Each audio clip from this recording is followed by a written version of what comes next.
দারিদ্রতা খুব খারাপ জিনিস। জাকাতের শাড়ি বলে ইসলামের শাড়ি নেই, জাকাতের লুঙ্গি বলে লুঙ্গি নেই। এগুলো দিলে জাকাত যথাযথভাবে আসলে আদায় হয় না। কেউ বলে গোল্ড দিব, কেউ বলে রূপা দিব। এখন আমি কি বলি?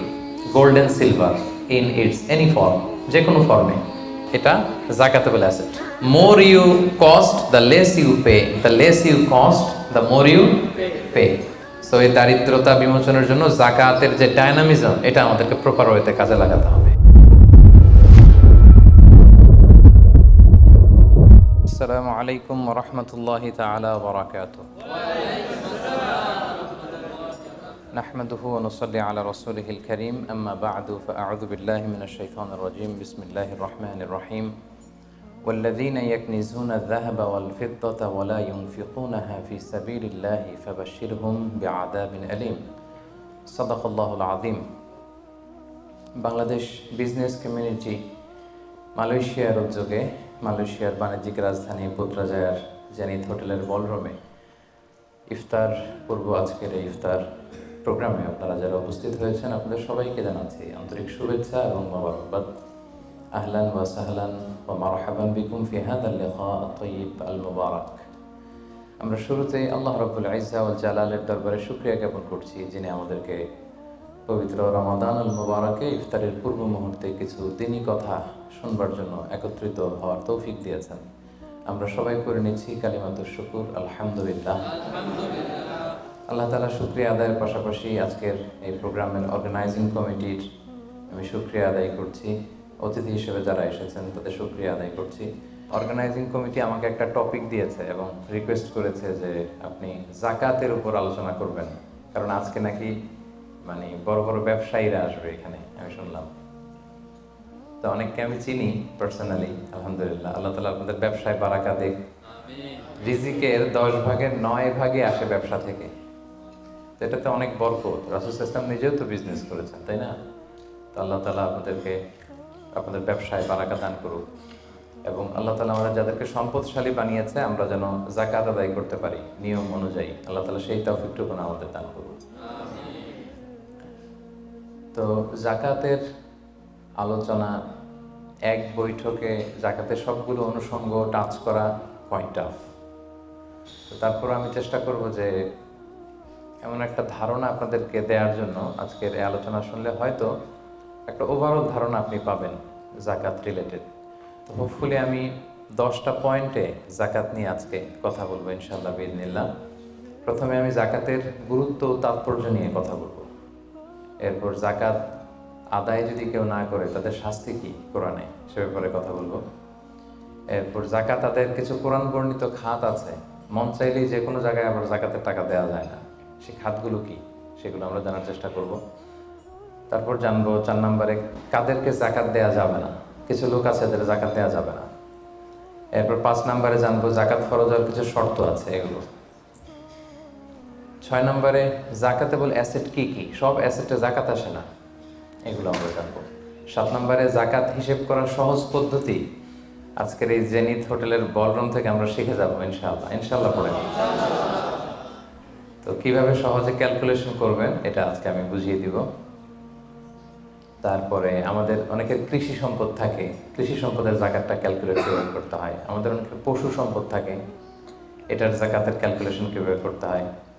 এবার সব শেষে 10 নম্বরে বলবো যে কি দিয়ে জাকাত দিলে বা কিভাবে জাকাত দিলে জাকাতটা প্রোডাক্টিভ হবে, ইফেক্টিভ হবে। আমাদের দেশে দেখবেন যে জাকাতের শাড়ি দেয়, খুব পাতলা শাড়ি, নিম্নমানের শাড়ি, যিনি পায় তারাও ইউজ করতে পারে না, কয়েকদিন ইউজ করার পরেই এটা ব্যবহার অযোগ্য হয়ে পড়ে, রং চলে যায়, ছিঁড়ে যায়। তাহলে তো এটা ইফেক্টিভ হলো না, কি বলেন, প্রোডাক্টিভ হলো না। কিভাবে কি দিয়ে জাকাত দিলে জাকাতটা প্রোডাক্টিভ হয় সেটাও আমরা বলবো। তো আল্লাহর মেহেরবানি যে আপনারা খুবই সুশৃঙ্খল, এটা দেখে আমার ভালো লাগছে। বিভিন্ন প্রোগ্রামে একটু বিশৃঙ্খলা হয়, যেটা আমি খুবই অপছন্দ করি। বিশৃঙ্খলা হলে আমি আলোচনা করতে পারি না। এরকম সুশৃঙ্খল পরিবেশ হলে কিছুদিনই কথা শেয়ার করা যায়। তো তাহলে আসুন আমরা মূল আলোচনায় চলে যাই। প্রথমে আমরা বলবো জাকাতের গুরুত্ব এবং তাৎপর্য। সম্মানিত দিনী ভাই এবং বোনেরা, আমরা সবাই জানি যে জাকাত হচ্ছে one of the 5 pillars of Islam. ইসলামের 5টা ভিত্তির একটা, 3 নম্বর ভিত্তি। প্রথমে ঈমান, তারপরে সালাত, তারপরেই জাকাত। একটা খুঁটি, একটা তাঁবুর 5টা খুঁটি থাকে। এর মধ্যে এই তাঁবুর 5টা খুঁটিকে যদি ইসলামের 5টা পিলারের সাথে তুলনা করি, তাহলে মাঝখানের খুঁটিটার নাম জাকাত। মাঝখানের খুঁটি না থাকলে যেমনি তাঁবু উঁচু হয়ে দাঁড়াতে পারে না, তেমনি জাকাত ভিত্তিক অর্থ ব্যবস্থা না হলেও মুসলিম উম্মাহ মাথা উঁচু করে দাঁড়াতে পারে না। যেমন এখন আমাদের জাকাত ভিত্তিক অর্থ ব্যবস্থা নাই, ফলে গোটা বিশ্বে আমরা কিন্তু ওইরকম নেতৃত্ব স্থানীয় বা উন্নতির একেবারে শীর্ষস্থানে ওই পর্যায়ে কিন্তু আমরা যেতে পারি নাই, কারণ জাকাতের যে ডাইনামিজম এটাকে আমরা কাজে লাগাইনি। তো যারা দান করে তাদেরকে আল্লাহ তাআলা খুব পছন্দ করে। দানশীল ব্যক্তি তিনি কিয়ামতের দিন নিজের আমলনামা দেখে বিশ্বাসই করতে পারবে না এটা তার আমলনামা, কারণ আল্লাহ তাআলা ওই দানের সওয়াবটাকে ফুলিয়ে ফাঁপিয়ে পেলে পুষে পাহাড়ের সমান করে তারপরে আমলনামায় ঢুকিয়ে দিবে। সুবহানাল্লাহ। এবং দানকারী ব্যক্তির যত বালা মুসিবত আছে দানের কারণে আল্লাহ এটা দূর করে দেয়। আরশের নিচে আল্লাহ তাআলা তাকে স্পেশাল ছায়া দিবে কিয়ামতের দিন, যেদিন কোনো ছায়ার ব্যবস্থাপনা থাকবে না। তো এই দানের ব্যাপারটা সব ধর্মে আছে। হিন্দু ধর্মেও কিন্তু দানের ব্যাপারে উৎসাহিত করে, বৌদ্ধ ধর্মে দেখবেন আছে চ্যারিটি, ডোনেশন, ফান্ড রাইজিং, এগুলো আছে। ইহুদি ধর্মে, খ্রিস্ট ধর্মেও আছে। তবে ইসলাম এক্ষেত্রে অনন্য। ইসলাম শুধু দানকে উৎসাহিতই করেনি অন্য ধর্মের মতো, ইসলাম এটাকে ফরজ বানাই দিয়েছে। সুবহানাল্লাহ বলবেন না? নির্দিষ্ট পরিমাণ সম্পদ যদি নির্দিষ্ট সময় পরিমাণ কারো কাছে থাকে, তাহলে তার উপর দান করা ইসলামে কি করে দিয়েছে? ফরজ। অন্য কোনো ধর্ম দানকে ফরজ করেনি, উৎসাহ দিয়েছে সব ধর্ম। কিন্তু ইসলাম এক্ষেত্রে ইউনিক। অন্য ধর্ম দানের ব্যাপারে ইন্সপায়ার করে, ইসলাম এটার অব্লিগেটরি বানাই দিয়েছে, দিতেই হবে। এবং ইসলাম বলে আপনি দান করে জাকাত দিয়ে মোটেও যাকে দিলেন তার প্রতি করুণা করেননি, এটা তাদের প্রতি কিন্তু দয়া না। আমি আজকে যাকে জাকাত দিলাম আমি মোটেও দয়া করিনি, করুণাও করিনি, অনুকম্পাও না, বরং এটা তার হক। এটা কি? অফি আমওয়ালিহিম হাক্কুন লিসাইলি ওয়াল মাহরুম। ধনীদের সম্পদে গরিবদের হক। আল্লাহ বলেছেন অধিকার। বলা যায় যে ওরা আমাকে দয়া দেখিয়েছে, যে গরিব ভাইটা আমার জাকাত নিয়ে গেল ও আমাকে দয়া করেছে, কারণ আমার জন্য জাকাত দেওয়া ফরজ। আমার জন্য জাকাত দেওয়া কি? আমি আদায় করতে না পারলে জাহান্নামে যাব। কিন্তু যে জাকাত নেয়ার হকদার ওর জন্য কি জাকাত নেয়া ফরজ? কথা বুঝে নাই বোধহয়। গরিব মানুষ, ওর জন্য কি জাকাত নেয়া ফরজ? ও যদি বলে আমি গরিব আছি, ভালো আছে, নিব না জাকাত, কিছু করা যাবে? তো বরং ও আমার থেকে জাকাতটা নিয়ে আমাকে জাহান্নামের আগুন থেকে বাঁচালো, আমার ফরজ আদায়ের ক্ষেত্রে সহযোগিতা করে গেল। তো দয়াকে আমি করলাম না ও করলো? বলেন, দয়াকে আমি করলাম না সে করলো? সে করলো। এই জন্য আল্লাহ তাআলা বললেন অফি আমওয়ালিহিম হাক্কুন লিসাইলি ওয়াল মাহরুম। ধনীদের সম্পদে গরিবদের অধিকার আছে। এটা অধিকার, এটা কোনো রকম দয়া বা অনুকম্পা নয়। কারণ ইসলাম চায় একটা সুন্দর মানবিক সমাজ ব্যবস্থা গড়ে তুলতে। শহরের এক পাশে গাছতলা, আরেক পাশে 5 তলা। শহরের এক পাশে 5 স্টার 7 স্টার হোটেল, বৃত্ত, বৈভব, আনন্দ, উল্লাস, এন্টারটেইনমেন্টে মানুষ ফুর্তিতে মজে থাকবে। আর শহরের আরেক পাশে বস্তি, না খেয়ে মানুষ চিকিৎসার অভাবে ধুকে ধুকে মরবে। ইসলাম এটা চায় না। ইসলাম চায় সম্পদের তারল্য সবার হাতে পৌঁছে যাক। কাইলা ইয়াকুনা দুলাতান বাইনাল আগনিয়াই মিনকুম। আল্লাহ বলেন সম্পদ যেন শুধু তোমাদের ধনীদের হাতে কুক্ষিগত না হয়, এজন্য আমি এই জাকাতের ব্যবস্থাপনা করেছি। ফলে সবার কাছে এই জাকাতের অর্থ কিন্তু পৌঁছে যাবে। তাহলে সম্মানিত ভাই এবং বোনেরা, আমরা বুঝলাম এই জাকাত কিন্তু যাদের উপর ফরজ হয়েছে এটা আপনাকে আদায় করতেই হবে, এখানে কোনো ছাড় নেই। এবং এটা গরিবদের অধিকার, এটা সোশ্যাল সিকিউরিটি নেট, যাতে সকলের কাছে অর্থের তারল্য পৌঁছে যায়। এজন্য আল্লাহ তাআলা জাকাতকে ফরজ করেছেন। তাহলে জাকাতের গুরুত্ব তাৎপর্য তো বুঝলেন না? এবার শোনেন, জাকাত ফরজ হওয়ার পরে যদি আমরা জাকাত আদায় না করি তাহলে কি ভয়ঙ্কর শাস্তি হবে। এই আয়াতটা দিয়েই আমি আমার আলোচনা শুরু করেছি, যে ওয়াল্লাযীনা ইয়াকনিজুনা যাহাবা ওয়াল ফিদ্দাতা ওয়া লা ইউনফিকুনাহা ফি সাবিলিল্লাহ ফাবাশশিরহুম বিআযাবিন আলীম। হে নবী, যারা গোল্ড, সিলভার, স্বর্ণ, রূপা জমা করে রাখে, আল্লাহর রাস্তায় দান করে না, তাকে আপনি কঠিন আযাবের সুসংবাদ দিন। আচ্ছা বলেন তো, আযাবের কি সুসংবাদ হয় না দুঃসংবাদ হয়? তারপরও আল্লাহ বললেন কঠিন আযাবের সুসংবাদ দিন। তার মানে বোঝা গেল আযাবটা যে খুব ভয়ঙ্কর হবে, আযাবের তীব্রতা বোঝানোর জন্য আল্লাহ এই এক্সপ্রেশন ব্যবহার করেছেন। ছেলে কথা শুনে না, তখন মা বলে দুষ্টামি করতেছো, বাবা আসলে এমন মাইট দিবে মজা টের পাবা। আচ্ছা বলো তো, মাইট দিলে কি মজা লাগে? তো মা তো বলতেছে মজা টের পাবি। তোর বাবা এসে এমন মাইট দিবে মজা টের পাবি। মজা লাগে মাইট দিলে? তো মজার কথা বললেন কেন মা? মাইটটা খুব কড়া হবে, মানে চরম পিট্টি দিবে তোমার বাবা তোমারে, আসুক তোমার বাবা। তো এই শাস্তির তীব্রতা বোঝানোর জন্য বললেন যে মজা। তো আল্লাহ বলতেছেন ওদেরকে কঠিন শাস্তির সুসংবাদ দেন, দুঃসংবাদ বলে নাই। আল্লাহ টিপ্পনি কেটে বলেন যে সুসংবাদ দেন। ইয়াউমা ইউহমা আলাইহা ফি নারি জাহান্নাম। সেদিন এই স্বর্ণরৌপ্য যারা জমিয়ে রেখেছে, যাকাত দেয় নাই, এগুলোর আল্লাহ গলিয়ে খুন্তি বানাবে লোহার। ফাতুকুয়া বিহা জিবাহুহুম ওয়া জুনুবুহুম ওয়া যুহুরুহুম। 3 জায়গায় ছেঁকা দেওয়া হবে। কপালে স্বর্ণরৌপ্য জমা করেছে, ব্যাংক ব্যালেন্স জমা করেছে, যাকাত দেয় নাই, এগুলোর আগুনে জ্বলিয়ে লোহার খুন্তি বানিয়ে কপালে ছেঁকা দেওয়া হবে। এটা কি দুনিয়ার আগুনের ছেঁকা? কথা বলেন। আল্লাহ জাহান্নামের আগুনকে বলেছেন নারুল্লাহিল মুকাদা আল্লাতী তাত্তালিউ আলাল আফইদা। দুনিয়ার আগুন আঙ্গুলে লাগলে আঙ্গুল জ্বলে, পায়ে লাগলে পা জ্বলে। জাহান্নামের আগুন দেখে যেখানেই লাগুক আগে কলিজে চলে যাবে। সেই আগুনে সেই স্বর্ণ রূপাগুলোকে গলিয়ে খুন্তি বানিয়ে কপালে, পাজরে, পিঠে ছেক দেওয়া হবে। আল্লাহ তাআলা আমাদেরকে হেফাজত করুক। সাইয়ুতাওয়াকুনা মা বাখিলু বিহি ইয়াওমাল কিয়ামা।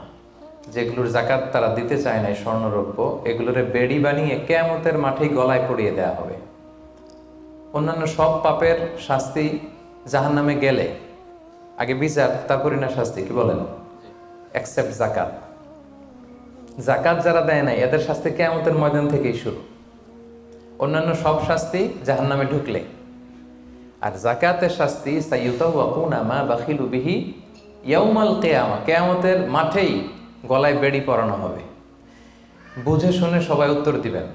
আচ্ছা, যেই লোকটাকে কিয়ামতের ময়দানে লক্ষ কোটি মানুষের সামনে লোহার বেড়ি পরিয়ে টানা হলো যাকাত না দেওয়ার কারণে, ও যদি নামাজি হয়ে থাকে, ওর নামাজ কি কাজে লাগলো ওই দিন? বলেন। উনি যদি রোজা রেখে থাকে, ওই দিন ওনার রোজাটা কি কাজে লাগলো? তাহাজ্জুদ পড়তে পড়তে কপালে যদি দাগ ফেলে দেয়, ওই দাগ ওনার কি কাজে লাগলো ওই দিন? কোটি মানুষের সামনে গলায় বেরিয়ে পড়ে যদি আমাকে হেঁচকা টান দেয় যাকাত না দেওয়ার কারণে, তো আমার নামাজ কি কাজে লাগলো বলেন তো? কথা বোঝেন নাই বোধহয়। নামাজ কি কোনো কাজে লাগলো? সো যাকাতের শাস্তি বড্ড ভয়ঙ্কর যারা যাকাত দেয়নি। হাদিসে আছে আতাহুল্লাহু মালান ওয়া লাম ইউআদ্দি যাকাত। আল্লাহ সম্পদ দিয়েছে কিন্তু তারা আল্লাহর রাস্তায় যাকাত দেয় নাই। এই সম্পদগুলোকে একটা সাপের রূপ দেওয়া হবে। সুজা আন আখরা, বুখারীর বর্ণনা। দ্য মোস্ট ভেনোমাস স্নেক, সুজা আন আকরা, টেকো সাপ। সাপের মাথায় পশম হয়, কিছু চুল, পশম। তো জাহান্নামের সেই সাপ এত বিষাক্ত, ভেনোমাস হবে, বিষের চোটে ওই সাপের মাথায় কোনো পশমও থাকবে না। ওই সাপ তাকে পেঁচিয়ে দেওয়া হবে। পেঁচাতে পেঁচাতে এই চোয়ালে এসে সাপটা শুধু ছোবল মারবে। আর কি বলবে জানেন? আনা মালুক আনা কানসুক, আমি তোমার সম্পদ। আমাকে ভোগ করার জন্য ব্যাংকে রেখে দিছিল না, ফিক্সড ডিপোজিট করে, যাকাত ক্যালকুলেশন করে দেওয়া নাই। আনা মালুক আনা কানসুক বলতেই থাকবে, এক একটা ছোবল মারবে। আনা মালুক আনা কানসুক, am your wealth, am your bank balance. আমি তোমার সম্পদ, আমি তোমার গহনা, আমি তোমার জুয়েলারি, আমি তোমার অর্নামেন্টস, আমি তোমার গচ্ছিত সম্পদ। হিসাব করে তো দেও নাই, খাওয়ার জন্য রাখছিলা, আজকে খাও। আনা মালুক আনা কানসুক। আমরা কি কিয়ামতের ময়দানে সেই কঠিন আযাব ভোগ করতে চাই? এই কঠিন শাস্তি ভোগ করার ক্ষমতা কি আমাদের আছে? ওয়াখুলিকাল ইনসানু দাঈফা। আল্লাহ মানুষকে দুর্বল করে বানিয়েছে। সো সম্মানিত সুধী, আল্লাহ তাআলা আমাদেরকে, যাদেরকে সম্পদশালী বানিয়েছেন, আমরা যেন হিসেব করে যাকাত দিয়ে দিই। একেবারে নিয়ম মাফিক। আজকে নিয়মটা শিখে যাব। নিয়ম মাফিক আমরা যাকাত দিব। এটা গরিবের হক, গরিবের হাতে বুঝিয়ে দেব। পারা যাবে তো ইনশাআল্লাহ? ইনশাআল্লাহ। 2 নম্বর পয়েন্টও কভার করলাম। 3 নম্বর পয়েন্ট হচ্ছে যাকাত আদায়ের খাত। সব খাতে যাকাত দেওয়া যায় না। যাকাতের টাকা দিয়ে মসজিদ বানানো যায় না। আজকে বুঝে যান, জেনে যান মাসালা। যাকাতের টাকা দিয়ে মাদ্রাসা বানানো যায় না। জাকাতের টাকা দিয়ে কালভার্ট, ব্রিজ বানানো যায় না, কারণ ব্রিজে তো ধনীরাও হাঁটবে, কি বলেন? তো ধনীরা কি জাকাতের টাকা কনজিউম করার কোনো সুযোগ আছে? নাই।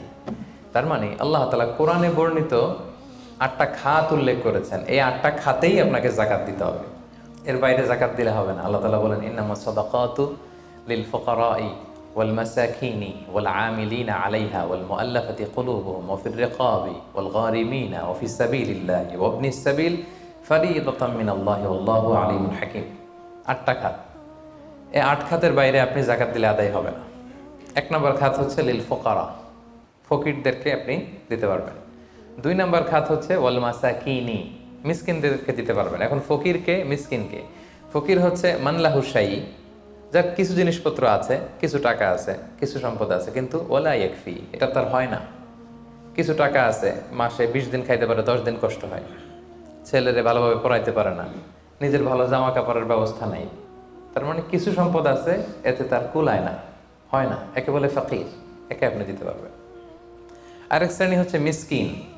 মিসকিন হচ্ছে মান লাইসা লাহু শাই, যার কিছুই নাই, একেবারে কিছুই নাই। রাস্তাঘাটে অনেক দেখবেন যে ভব ঘুরে, লুঙ্গি একটা পরে আছে, গায়ে কোনো জামা নেই, ওর কিছুই নাই, এ হচ্ছে মিসকিন। তো এদেরকে আপনি দিতে পারবেন। 1 নম্বরে ফকির, 2 নম্বরে মিসকিন। এই দুইটাই হচ্ছে বেসিকলি প্রাইমারি সোর্স। এরপর আল্লাহ তাআলা বলেছেন ওয়াল আমিলিনা আলাইহা, জাকাত ফাউন্ডেশনে যারা জব করে, জাকাত ম্যানেজমেন্টে যারা কাজ করে, এদের স্টাফদেরকে জাকাতের টাকা দিয়ে স্যালারি দেওয়া যাবে। যদিও এরা ধনী হোক, এরা তো আর জাকাত নিচ্ছে না, এরা স্যালারি নিচ্ছে, এটা দেওয়া যাবে। 3টা গেল। ওয়াল মুআল্লাফাতি কুলুবুহুম, বিধর্মী, অন্য ধর্মের, বুদ্ধিস্ট, হিন্দু, আপনি চাইলেন যে এরা জাকাতের টাকা দিয়ে একটু হেল্প করলে হয়তো ইসলামের প্রতি আকৃষ্ট হবে, এরকম শর্তে আপনি এরকম মুআল্লাফাতি কুলুবুহুম, অন্য ধর্মের লোকদেরও জাকাত দিতে পারবেন। সাধারণত অন্য ধর্মের লোকদের দেওয়া যায় না, কিন্তু যদি ভাবেন যে দিলে ইসলামের যে জাকাত ব্যবস্থা, ইসলামের সৌন্দর্য, আমরা একটা হেল্পিং হ্যান্ড দেখলে সে আকৃষ্ট হবে, তাহলে দিতে পারবেন। ওয়াফির রিকাব, 4 নম্বরে হচ্ছে দাস মুক্তি। সম্মানিত ভাই বোন বোনেরা, দাস আজাদ করার ক্ষেত্রে আপনি জাকাতের টাকা দিতে পারবেন। তো এখন তো আর দাস নাই, এখন কি করতে পারবেন? এখন এই যে প্রিজনারদেরকে, কারাবন্দি আছে না অনেকে, উল্টাপাল্টা মামলা দিয়ে মামলা করে জেলে ঢুকায় রাখছে, তো এর এখন আইনজীবী চালানো লাগে, এর এদিকে টাকা লাগে, ওদিকে টাকা লাগে, বা তার মুক্তির জন্য টাকা লাগতেছে, বা কাউকে কিডন্যাপ করা হয়েছে, গুম করা হয়েছে, এই সমস্ত ইস্যুতে তাদের প্রাণ রক্ষার জন্য, কারামুক্তির জন্য আপনি জাকাতের টাকা দিয়ে হেল্প করতে পারবেন। 4টা গেল। ওয়াল গারিমিন, ঋণগ্রস্ত ব্যক্তি, ঋণের বোঝায় প্রতিদিন খালি ধরে পাওনাদাররা, তার মানে জীবন চালানো না বিশ্বাস হয়ে পড়তেছে, তাকে আপনি ঋণের বোঝা হালকা করার জন্য দিতে পারবেন। ফি সাবিলিল্লাহ, 6 নম্বর হচ্ছে আল্লাহর রাস্তায় যারা আছে। এগুলোর প্রত্যেকটা আমি 1 ঘন্টা করে আলোচনা করতে পারবো। প্রত্যেকটা পয়েন্ট যদি ইন ডিটেল ফিকহি ইস্যুসগুলো নিয়ে কথা বলি, লম্বা চড়া আলোচনা হবে। আমি জাস্ট আপনাদের মাথায় একটু করে জাস্ট শোনাচ্ছি, তাহলে ওভারঅল একটা ধারণা আপনি পেয়ে যাবেন। ফি সাবিলিল্লাহ, আল্লাহর রাস্তায় যারা আছে, এর দ্বারা উদ্দেশ্য হচ্ছে যারা আল্লাহর রাস্তায় জেহাদ করছে। ফিলিস্তিনে আমার ভাইরা জেহাদ করছে, কাশ্মীরে জেহাদ করছে, সশস্ত্র সংগ্রামে তাদের যে যুদ্ধাস্ত্র যা যা প্রয়োজন, এই ক্ষেত্রে আপনি দিতে পারবেন। আধুনিক সময় অনেক স্কলাররা বলে যে এই যে এতিমখানাতে অনেক ছেলে আছে, অনাথ, এতিম, তারপর টাকা পয়সা নাই, তারাও তো তাদের লাইফটা ইসলামের জ্ঞান আহরণের জন্যই ডেডিকেট করেছে, তারাও ফি সাবিলিল্লাহ, ওখানেও দিতে পারবেন। সর্বশেষ হচ্ছে ফি সাবিলিল্লাহি ওয়াবনিস সাবিল, পথিক। পথিক যদি নিঃস্ব হয়ে যায়, তাকে আপনি জাকাতের টাকা দিয়ে হেল্প করতে পারবেন। ধরেন একজন পথিক, বাড়ি হচ্ছে কেলান্তান, এখন কেলে আইসা মলম পার্টির খপ্পরে পইরা সব শেষ, কিছুই নাই আর, তার সব নিয়ে গেছে। তো এখন সে ওইদিকে কেলান্তানে অনেক ধনী, কিন্তু এইখানে টাকা পয়সা নাই। এখন এই যে তার টাকা নাই, তাকে পৌঁছতে হবে, তা খাইতে হবে, আপনি জাকাতের টাকা দিয়ে তাকে হেল্প করতে পারবেন। এখন অবশ্যই এটা খুব প্রযোজ্য না, কারণ ক্রেডিট কার্ড থাকে বাংলাদেশে, ধরেন বিকাশ সে সিস্টেম আছে, বা সামহাও তার কারো নাম্বার মুখস্থ থাকলে ফোন করলে টাকার ব্যবস্থা হয়ে যাবে। কিন্তু শরীয়ত কিন্তু এটাও রেখেছে, পথিক মুসাফিরকে আপনি হেল্প করতে পারবেন। তাহলে এই 8টা খাত ছাড়া কিন্তু সম্মানিত ভাই বোন বোনেরা, আপনি অন্য খাতে জাকাত দিলে জাকাত আদায় হবে? মন মতো দিলে হবে না। কিন্তু 4 নম্বরে আমরা জানবো কাদেরকে জাকাত দেওয়া যাবে না। এতক্ষণ তো জানলাম কোথায় কোথায় দেওয়া যাবে। এবার শুনবো কাদের দেয়া যাবে না। 1 নাম্বার, হাশিমি খানদানের কাউকে দেয়া যাবে না, বানু হাশিম, মানে রাসূলুল্লাহ সাল্লাল্লাহু আলাইহি ওয়াসাল্লামের বংশধর। আমাদের একটা বংশ আছে না, কেউ মুন্সি বংশ, কেউ চৌধুরী বংশ, কেউ ওই বংশ। রাসূল সাল্লাল্লাহু আলাইহি ওয়াসাল্লামের বংশের নাম কি? হ্যাঁ, কুরাইশের হাশিমি খানদানের বংশ ওনার, বানু হাশিম ওনারা।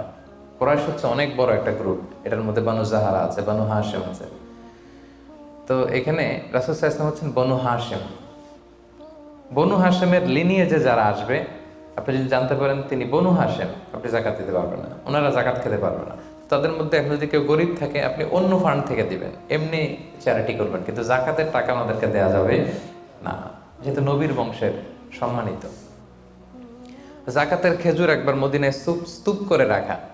রাসূল সাল্লাল্লাহু আলাইহি ওয়াসাল্লামের ছোট নাতি হুসাইন রাদিয়াল্লাহু তাআলা আনহু তখন তো ছোট পায়ে হাঁটতে হাঁটতে যে ওই জাকাতের একটা খেজুর নিয়ে খাওয়া শুরু করছে। বাচ্চা থাকতে তো সবাই আমরা এরকমই করতাম, খাবার পেলেই কি বিস্কিট দেখলে, চকলেট দেখলে, এটা কার, আমার না কার, এটা দেখার বিষয় না, আগে মুখে দাও।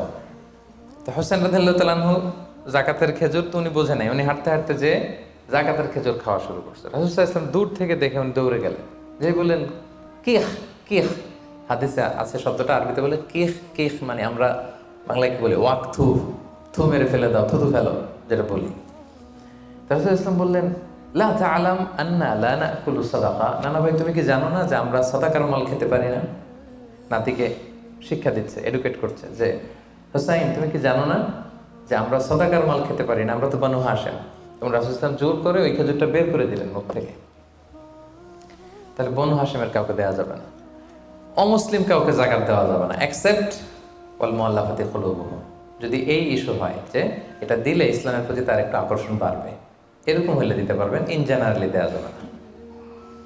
3 নাম্বার হচ্ছে ধনী কাউকে জাকাত দেওয়া যাবে না, যার টাকা আছে এরা জাকাত দেওয়া যাবে, পয়সাওয়ালা কাউকে না। তবে এখানে এক্সেপশন হচ্ছে ওই যে ওয়াল আমিলিনা আলাইহা, জাকাত সেন্টারে যদি জব করে স্যালারি দেওয়া যাবে। পথিক হয়ে যদি নিঃস্ব হয়ে যায়, আসলে ধনী তো রাস্তায় টাকা পয়সা হারাই ফেলছে, তাকে দেওয়া যাবে। আল্লাহ রাস্তায় জেহাদ করতেছে, ধনী, কিন্তু জেহাদের সামগ্রীর মধ্যে যদি জাকাতের সম্পদের কিছু থাকে, ওইটা উনি ইউজ করতে পারবে। 4 নাম্বার, ঔরসজাত সম্পর্কের কাউরে জাকাত দেওয়া যায় না। হ্যাঁ, আপনার বাবা, আপনার মা, আপনার নানা নানি, দাদা দাদি, যত উপরে যাক, এদেরকে আপনি জাকাত দিতে পারবেন না। আপনার নিচের যারা, আপনার ছেলে মেয়ে, আপনার নাতি নাতনি, এদের ছেলে মেয়ে ছেলে মেয়ে ছেলে মেয়ে যত যাবে, যত নিচে যাক, জাকাত দিতে পারবেন না। গেল। 5 নাম্বার হচ্ছে স্বামী তার স্ত্রীকে জাকাত দিতে পারবে না। কেন? কারণ স্ত্রীর ভরণ পোষণ দেয়া স্বামীর জন্য কি ফরজ বা ওয়াজিব। তা আপনার তো তার ভরণ পোষণ দিতে হবে, আপনি জাকাত দেবেন কিভাবে? স্ত্রী দিতে পারবে হাজবেন্ডকে, ইন এনি কেস। আসলে হাজবেন্ড ওয়াইফের মধ্যে জাকাত দেওয়ানোর সম্পর্ক নাকি? তো ভালোবাসার সম্পর্ক, স্বামী স্ত্রীর মধ্যে তো ভালোবাসার সম্পর্ক। তো ইন এনি কেস ইসলাম বলে যে প্রত্যেকে কিন্তু ইন্ডিভিজুয়াল। একটা জিনিস খেয়াল রাখবেন, আপনি আর ভাবির জাকাত কিন্তু একসাথে হবে না, বুঝতে পারছেন? ভাবির জাকাত ভাবি দিবে, আপনার জাকাত আপনি দিবেন। ইসলামে প্রত্যেককে আলাদা ইন্ডিভিজুয়াল হিসেবে আল্লাহর কাছে দাঁড়াইতে হবে। নামাজের হিসাব যেমনি আমার আলাদা, আমার বউয়ের আলাদা, জাকাতেরটাও আমার আলাদা, আমার স্ত্রীর আলাদা। অনুরূপভাবে যাদের ভরণ পোষণের দায়িত্ব আপনার কাঁধের উপর, তাদেরকে আপনি জাকাত দিতে পারবেন না, কারণ এটা আপনার দায়িত্ব, এজন্য পারবেন না। এবার জাকাত ফরজ হওয়ার শর্ত আছে, এই শর্তগুলো আমরা শুনব। 5টা শর্ত। প্রাইমারি শর্ত হচ্ছে নেসাব পরিমাণ সম্পদের মালিক হওয়া, আর এটা হাওলানিল হাওল, 1 বছর থাকা। এগুলো হচ্ছে প্রাইমারি শর্ত। আরও 3টা সেকেন্ডারি শর্ত হচ্ছে আল মিলকিয়া, পূর্ণ ওনারশিপ থাকা, আর জিয়াদা, এটা আপনার অতিরিক্ত টাকা এটা হওয়া, আর হচ্ছে আদামুদ্দুয়ুন, ঋণ না থাকা। এই 5টা শর্ত আমি ব্যাখ্যা করলে আপনি বুঝবেন। 1 নাম্বার হচ্ছে নিসাব পরিমাণ সম্পদের মালিক হওয়া। আপনি সামান্য কিছু সম্পদের মালিক হইলে এখান থেকে জাকাত দিতে হবে, শরীয়ত কিন্তু এটা বলে নাই। সুবহানাল্লাহ। আপনি জাকাতের নিয়ম শুনলে দেখবেন যে ইসলাম কতটা ব্যালেন্সড। একটা থ্রেশহোল্ড আছে, একটা স্ট্যান্ডার্ড আছে, এই মানে গেলে দিবেন। সেটা কত? সেটা গোল্ড আর সিলভার দিয়ে রাসূল সাল্লাল্লাহু আলাইহি ওয়াসাল্লাম দিয়েছেন, কারণ তখন গোল্ড আর সিলভারের কয়েন ছিল, মুদ্রা ছিল। আগে কিন্তু সোনা আর রূপা দিয়েই মুদ্রা বানানো হতো, পরে এটা পেপার মানি শুরু হয়েছে, কাগজের টাকা। তো একটা হচ্ছে দিনার আর একটা দিরহাম। তো রাসূল সাল্লাল্লাহু আলাইহি ওয়াসাল্লাম যে থ্রেশহোল্ড বেঁধে দিয়েছেন সেটা হচ্ছে 7.5 তোলা স্বর্ণ বা 52.5 তোলা রূপা। আই রিপিট, এটা সবাই জানেন আশা করি, যে 7.5 তোলা স্বর্ণ আর 52.5 তোলা রূপা। আধুনিক সময়ে গ্রাম দিয়ে দোকানদাররা হিসাব করে, তো গ্রাম দিয়ে যদি আপনি বুঝেন তাহলে 85 গ্রাম স্বর্ণ অথবা 595 গ্রাম রূপা, এটা হচ্ছে থ্রেশহোল্ড নিসাব, অথবা এর সমপরিমাণ অর্থ, ক্যাশ টাকা যদি আপনার কাছে থাকে তাহলে আপনি নিসাবের মালিক হয়েছেন। যেদিন আপনি এই নিসাবের মালিক হবেন ওই দিনটা আপনি ডায়েরিতে টুকে রাখবেন, কারণ এটা যদি 1 বছর আপনার কাছে এরকম থাকে, 1 বছর পরে যে আপনি জাকাত দিবেন, কিভাবে দিবেন আমি সামনে বলবো। তো এই নেসাব নিয়ে একটা প্রবলেম আছে। প্রবলেমটা হচ্ছে 7.5 তোলা স্বর্ণ আর 52.5 তোলা রূপার দাম কিন্তু এক না। 52.5 তোলা রূপার দাম খুব কম, আর 7.5 তোলা স্বর্ণের দাম অনেক বেশি। এটা হইল একটাই কম আর একটা বেশি। ঘটনা হচ্ছে রাসূল সাল্লাল্লাহু আলাইহি ওয়াসাল্লাম যখন এই থ্রেশহোল্ডটা বেঁধে দিয়েছিলেন নিসাবটা, তখন দুইটার মান সমান ছিল। তখন 7.5 তোলা স্বর্ণ দিয়ে 52.5 তোলার মতো রূপা পাওয়া যেত, অথবা কেউ 52.5 তোলা রূপা বিক্রি করলে 7.5 তোলা স্বর্ণ পেত। কিন্তু পরে সিলভার ফল করতে শুরু করলো, ফল করতে করতে আজকে এই অবস্থা। গোল্ড আবার খুব একটা ফল করে নাই, ফলে গোল্ডের স্টেবিলিটিটা এখনো রয়ে গিয়েছে। তো এখন আপনি কোনটা ধরে দিবেন জাকাতটা? যদি আপনি রূপা ধরেন, কথার কথা, রূপা যদি এই 1 ভরির দাম 1000 টাকা হয়, তাহলে 52.5 ভরির দাম কত? 52,500 টাকা। কিন্তু স্বর্ণ যদি আপনি হিসাব করেন, 1 ভরি যদি 50,000 হয়, 7.5 ভরি কত? 3.5 লাখ প্লাস, তাহলে প্রায় 7 গুণ কম বেশি, তাই না? এটা নিয়েই হয়ে গেছে জটিলতা। তো এখন আপনি কোনটা ধরে দিবেন? অনেকে বলে না গোল্ড দিব, কারণ গোল্ড ফল করে নাই, এটার যে স্ট্যান্ডার্ড এটা এখনো বজায় আছে।